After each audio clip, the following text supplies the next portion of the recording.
எடப்பாடியார் போட்ட ஒரு கையெழுத்தால 3456 கவர்மெண்ட் ஸ்கூல் ஸ்டூடெண்ட்ஸோட தலையெழுத்து மாறி இருக்குன்னு சொன்னா உங்களால நம்ப முடியுமா?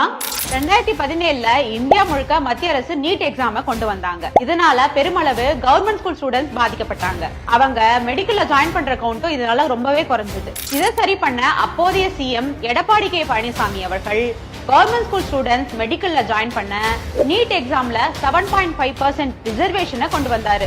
இது மட்டும் இல்லாம அப்படி செலக்ட் ஆகிற ஸ்டூடெண்ட்ஸோட மொத்த எஜுகேஷனல் ஃபீஸையும் கவர்மெண்டே பே பண்ணணும்னு சொல்லி ஒரு ஜிஓவையும் பாஸ் பண்ணாரு.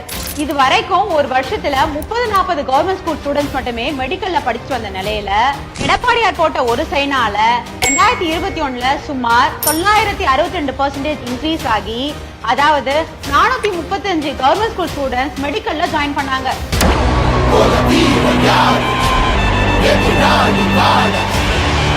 Not